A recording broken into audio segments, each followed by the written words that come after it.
Imagine marrying into wealth family, only to discover your in-laws think you're beneath them. Now, imagine discovering that you're not just their equal, you're their superior. And they have no idea. What would you do?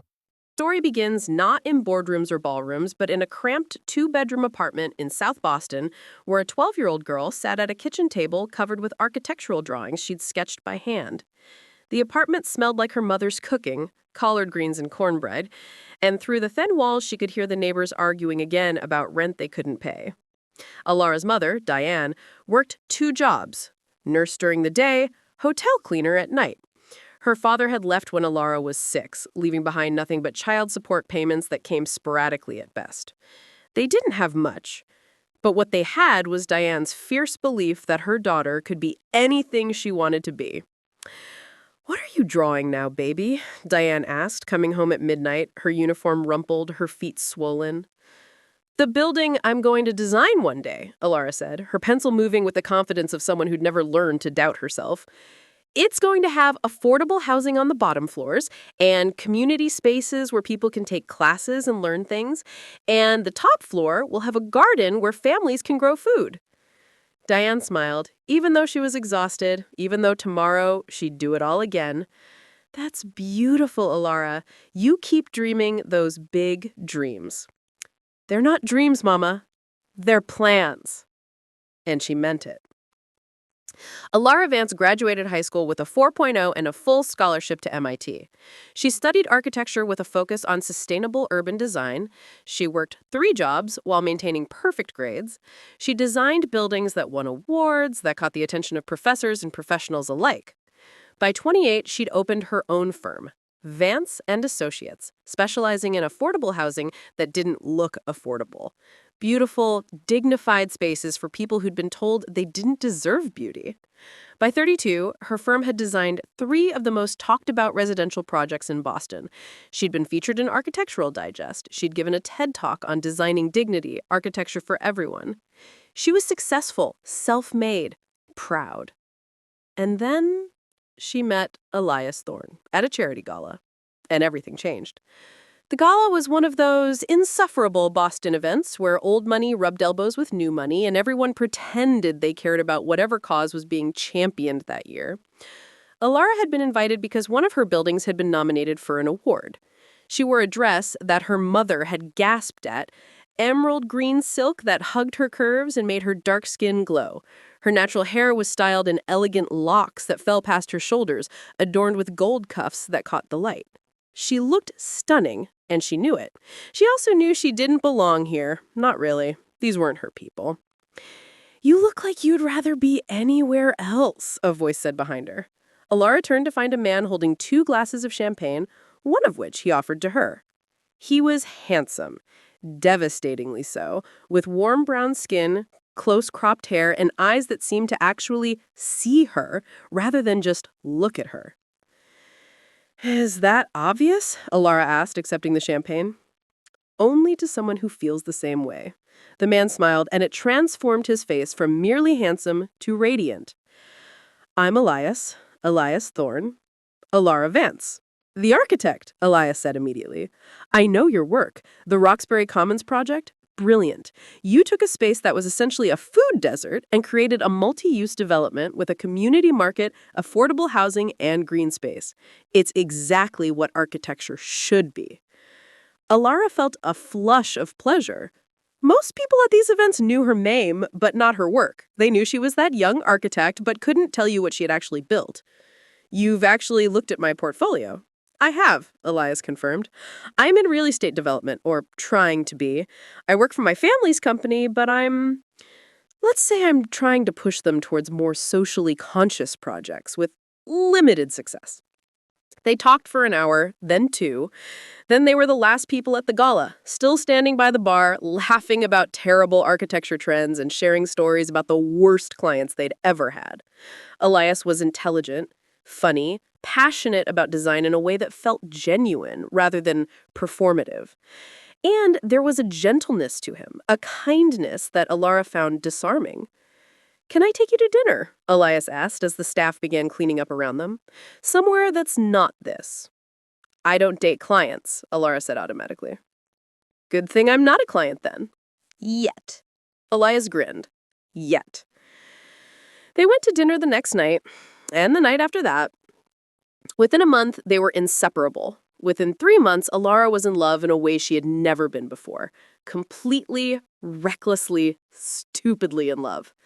Elias was everything she didn't know she needed. He supported her work without trying to control it. He listened when she talked about design philosophy and systemic inequality in urban planning. He made her laugh. He made her feel safe.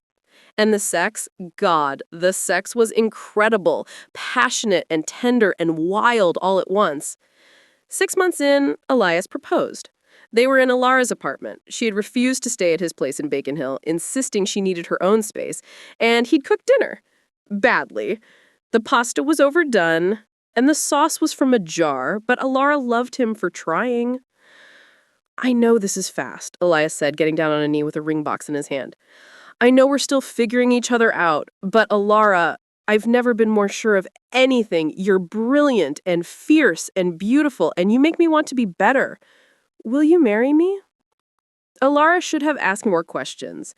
Should have asked about his family, about the company he worked for, about why he seemed so eager to marry her despite only knowing her for 6 months. But she was in love, and love makes fools of even the smartest people. Yes. Yes, of course, yes. The ring was beautiful, an emerald surrounded by diamonds set in platinum. It must have cost a fortune, which should have been her first clue that Elias came from more money than he'd let on. But she was too happy to care about clues. Alara met the Thorne family 2 weeks after the engagement at a casual lunch at the family estate in Cambridge. The estate was her second clue that she'd made a terrible mistake. It wasn't a house. It was a compound. 15 acres of manicured grounds, a main house that looked like something out of a British period drama, and what Elias casually referred to as the guest cottages, which were larger than most people's actual homes. You said your family was in real estate, Alara said as their car pulled up the long drive. They are, Elias said, and there was something careful in his voice. We are, Thorne Global. We do luxury developments mostly, high-end residential and commercial properties. Elias, how high-end are we talking? Very. He reached over and took her hand. Listen, I know I should have been more upfront about the family money, but I didn't want you to see me differently. I didn't want you to think I was just another trust fund kid who'd never worked for anything. Have you worked for anything? Alara asked quietly. I have a degree from Harvard Business School. I've been with the company for 10 years. I've worked my way up from junior analyst to what? To regional manager. I oversee our New England properties. Regional manager at his family's company. It sounded impressive until you realized it was a job he'd been given, not earned. Alara felt something cold settle in her stomach. What else haven't you told me? Nothing important, Elias said quickly. The money doesn't matter, Alara. What matters is us. But money always mattered. Alara had learned that lesson young. Money was power, and power changed people. The front door of the main house opened before they'd even parked. A woman emerged. Tall, elegant, with the kind of beauty that came from expensive maintenance and good genetics. She wore a cream-colored suit that probably cost more than Alara's car, and her blonde hair was swept back in a perfect chignon. That's my mother, Elias said, and he heard the tension in his voice. Lady Seraphina Thorne. Lady? Alara repeated. British title. From her family. It's a whole thing.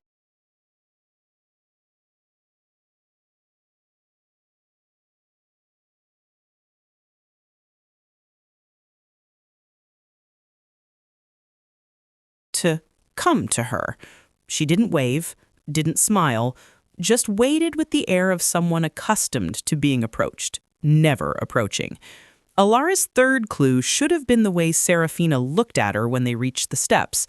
A quick, assessing scan from head to toe that took in Alara's brightly colored maxi dress, her natural hair, her brown skin, and found it all wanting. Mother, Elias said, kissing her cheek. This is Alara, my fiancé. How lovely to finally meet you, Serafina said, extending a hand with nails so perfectly manicured they looked artificial. Her handshake was limp, dismissive.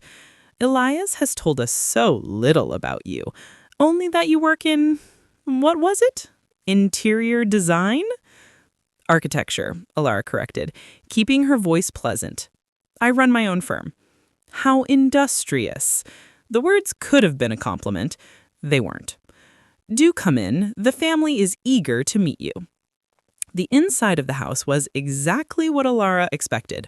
Old money on display, priceless art on the walls, antique furniture that belonged in museums. Everything in shades of cream and gold and tasteful blue. It was beautiful. It was also cold. There was no warmth here, no personality. It looked like a hotel lobby designed by someone who'd only read about what homes should feel like. In the drawing room, yes, they had a drawing room. The rest of the family waited. Julian Thorne, Elias's older brother, stood by the fireplace with a drink in hand. He looked like an older, harder version of Elias. Same features, but where Elias had warmth, Julian had ice. He wore a three-piece suit on a Sunday afternoon and looked at Alara with the same assessing coldness as his mother.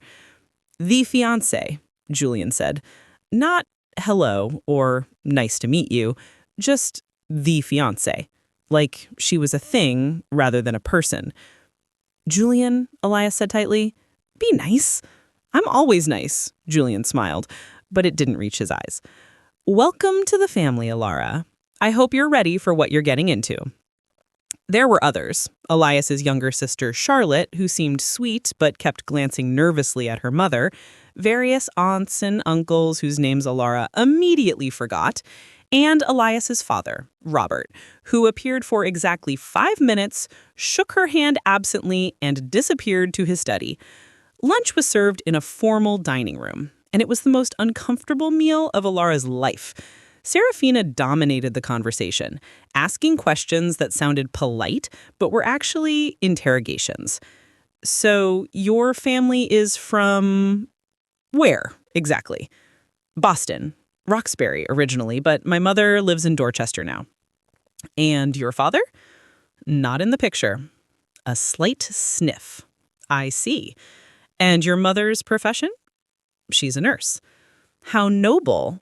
Said in a tone that suggested nursing was something done by people who couldn't do better.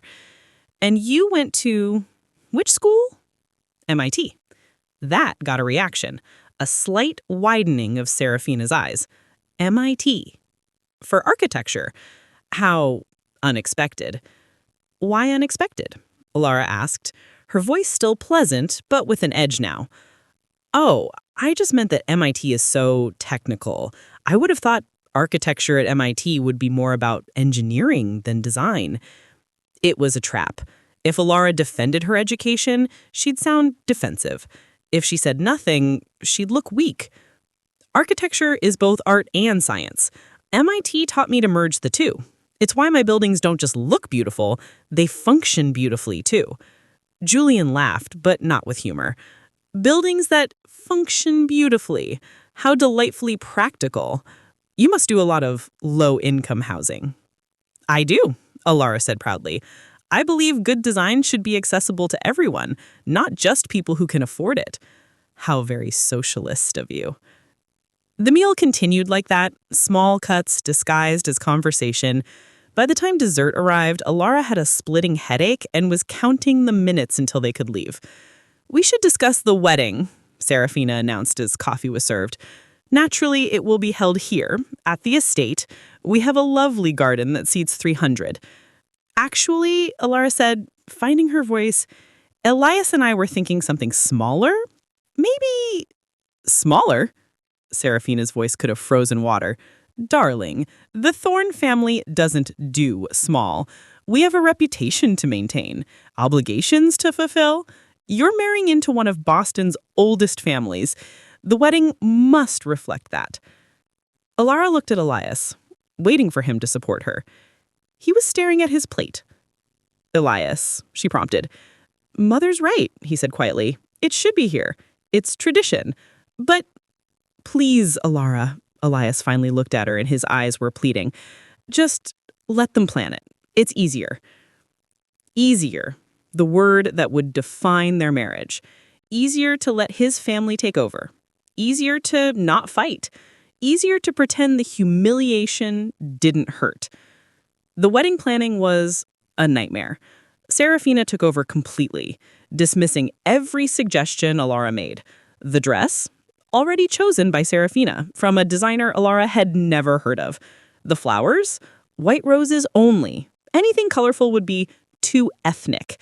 The list of guests, 300 of the Thorns' closest friends and business associates. Alara was allowed to invite 20 people. 20 for her entire life. Her mother, her friends, her colleagues, her chosen family. 20 spots. It's not about numbers, Serafina said when Alara protested. It's about balance. Your guests simply wouldn't fit in with ours. Alara fought. God, she fought. But Elias, my sweet, passive Elias, refused to stand up to his family. Just play the game, he kept saying. Once we're married, it'll be different. We'll have our own life. But Alara was learning that there was no own life when you married into the Thorn family. They owned everything. Even the air you breathed felt like it required their permission. The humiliations came in small doses at first. At a charity gala for Thorn Global, Serafina introduced Alara to a group of society women as Elias's little architect friend. She's my fiancé, Elias corrected. Of course, Serafina said with a dismissive wave. Though I'm not sure if the wedding will actually happen. These whirlwind engagements so rarely work out. At a family dinner, Julian asked Alara about her firm's revenue. I'm sorry, Alara said, confused by the question. Your firm, how much do you make annually? I'm just curious what successful means in your world. That's none of your business. Fair enough. Though I did hear that you're still operating at a loss. Must be hard playing entrepreneur while dating into real money. Elias said nothing. At the engagement party, held at the estate, naturally, Serafina gave a toast that made Alara's blood boil. We're so thrilled that Elias has found someone who makes him happy, even if she's not quite what we expected. But love is full of surprises, isn't it? Sometimes we fall for people who are completely opposite to what we thought we wanted. And that's certainly adventurous. The room laughed politely. Alara wanted to throw her champagne in Serafina's face. Instead, she smiled, played the game, pretended it didn't hurt. But it did hurt. Every single time. The worst part wasn't the family's cruelty. The worst part was watching Elias do nothing about it. They're just old-fashioned, he'd say after each incident. They absolutely do. Can you just try to get along with them? For me. And because she loved him, because she kept hoping he'd find his spine, because she had already sent out the wedding invitations and her mother had bought a dress and backing out now felt impossible, she tried. She attended every family dinner, smiled through every insult, accepted every change to her wedding. She became smaller and smaller, dimming her light to make them more comfortable. Until one night, 3 weeks before the wedding, when Alara finally broke. It was a Thursday night. Alara was working late at her office, finalizing designs for a new project, a mixed-income housing development that she was incredibly proud of. She'd been working on the proposal for months, and tomorrow she was presenting to the city council. Her phone rang. Elias. Hey, baby, she answered, distracted by the elevation drawings on her screen. Alara? His voice was tight. We need to talk. Her stomach dropped. Those 4 words had never preceded anything good. What's wrong? I just got out of a meeting with Julian and my mother. They think you should postpone the housing Project. Ilara's hand stilled on her mouse. Excuse me? The one you're presenting tomorrow, the mixed income development in Dorchester. They think the optics are bad. Optics? Ilara's voice was dangerously calm. What optics? A Thorn family member working on affordable housing in a predominantly black neighborhood? They're worried it looks like we're slumming. like you're using my name to push a political agenda. I'm not a thorn yet, and even when I am, my work has nothing to do with your family. That's not how they see it. Once we're married, everything you do reflects on them, on the family reputation. So they want me to give up my project, the one I've been working on for months, the one that will provide homes for 200 families? Not give up, just postpone. Until after the wedding, until things settle down.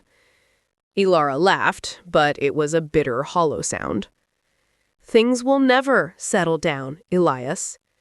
Your family is never going to accept me. They're never going to respect my work, and you're never going to stand up for me. That's not fair, isn't it? Ilara stood up, pacing her small office. Name one time you've defended me to your family. One time you've told your mother to stop making racist comments. One time you've told Julian to stop questioning my credentials. One time you've chosen me over them. Silence. That's what I thought, Ilara said, her voice breaking. I can't do this, Elias. I can't marry into a family that despises me. I can't spend my life making myself smaller just to fit into their narrow definition of acceptable. Ilara, please, I love you. Then act like it. Fight for me.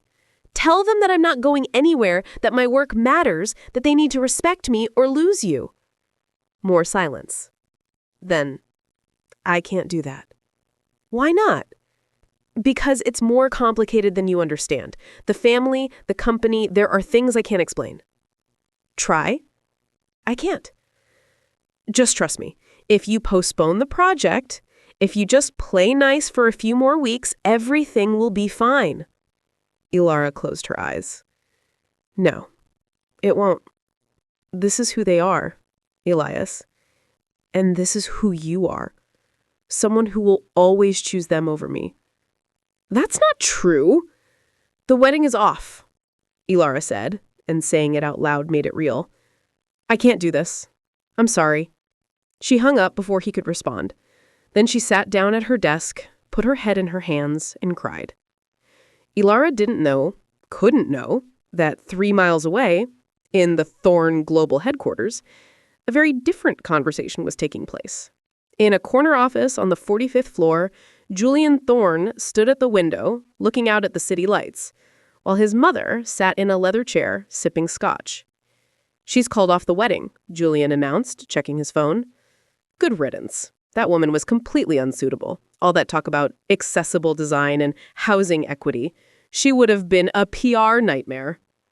Elias is devastated. Elias will recover. We'll find him someone appropriate, someone from our world.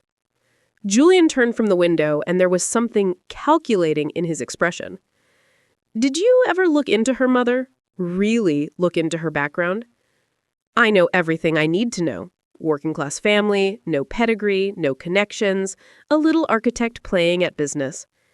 That's where you're wrong. Julian pulled up something on his tablet and handed it to his mother. I did a deeper dive after Elias proposed. Look at this.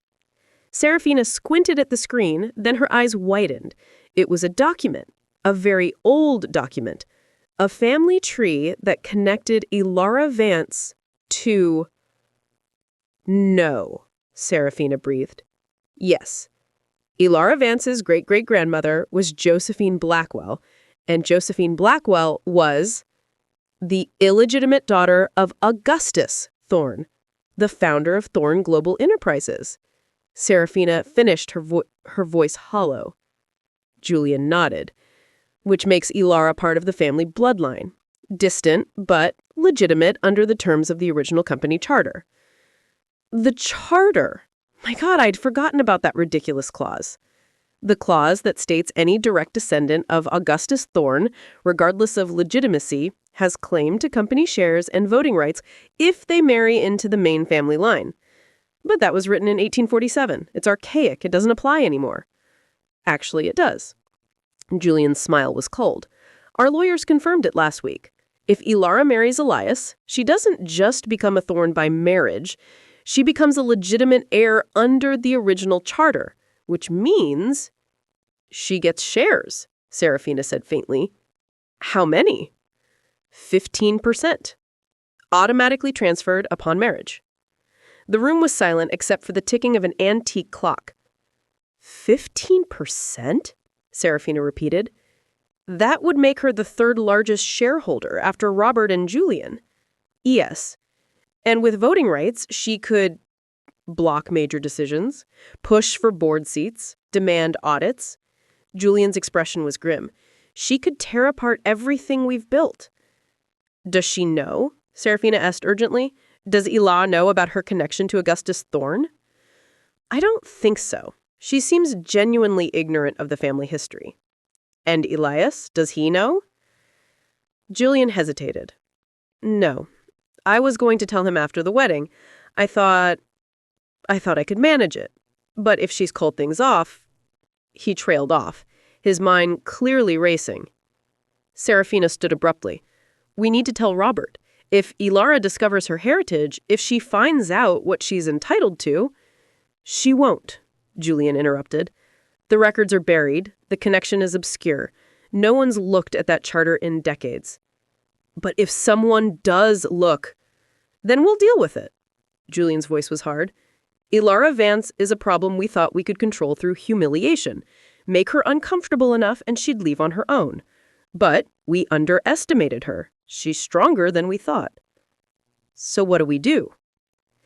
Julian considered this. We let her walk away. We make sure Elias doesn't chase her. And we bury any connection between her and the Thorne family so deep that no one will ever find it. Serafina nodded slowly. I'll handle Elias, you handle the records. Already done. Julian pulled out his phone and made a call. Mr. Patterson, Julian Thorne. I need you to pull any documents related to Augustus Thorne's lateral descendants. Yes, all of them. And I need them secured in the private archive. No one accesses them without my explicit approval. He hung up and looked at his mother. It's handled. What if Ilara changes her mind? What if she decides to marry Elias anyway? Julian's smile was predatory. Then we make her life so miserable that she'll wish she'd never heard the name Thorne. Ilara presented her housing project the next morning with red-rimmed eyes and a broken heart. But her presentation was flawless. The city council approved her proposal unanimously. She should have been elated. Instead, she felt hollow. Ilara's mother came to her office that evening, finding Ilara staring at her computer screen without really seeing it. Baby, Diane said gently, Elias called me, told me what happened. I can't marry him, Mama. His family hates me, and he won't stand up for me. Then you made the right choice. Diane sat down across from her daughter. Love isn't enough if it requires you to become less than who you are. I really thought he was different. I thought he loved me enough. Oh, baby. He probably does love you, but he loves his family's approval more, and you deserve someone who loves you more than anything else. Ilara nodded, tears streaming down her face. I feel like an idiot. I let them make me feel small. I let them question my worth. I started to believe maybe they were right. Maybe I didn't belong in their world. You don't belong in their world, Diane said fiercely, because their world is small and petty and cruel. You belong in your world, where you build homes for people who've been told they don't deserve them, where you fight for equity and beauty and dignity. That's your world. Don't ever let anyone make you forget that. Ilara hugged her mother and cried. And when she was done crying, she made a decision. She was done with the Thornes, done with their cruelty, their elitism, their complete inability to see her as anything more than an unsuitable outsider. She was Ilara Vance. She'd built herself once. She could do it again. Ilara was in her office, working on a new project, when her assistant buzzed her. Miss Vance, there's a lawyer here to see you. He says it's urgent. A lawyer? Ilara frowned. Did he say what it's about? Something about an inheritance. Ilara's confusion deepened. Send him in. The man who entered was elderly, with kind eyes and an expensive suit. He introduced himself as Frederick Patterson, a lawyer who'd worked for the Thorne family for 40 years. I'm sorry, Mr. Patterson, but if the Thornes sent you to try to convince me to marry Elias, They didn't send me, Patterson interrupted gently. In fact, they don't know I'm here, and I'm risking quite a lot by coming, but I couldn't, in good conscience, stay silent. Silent about what?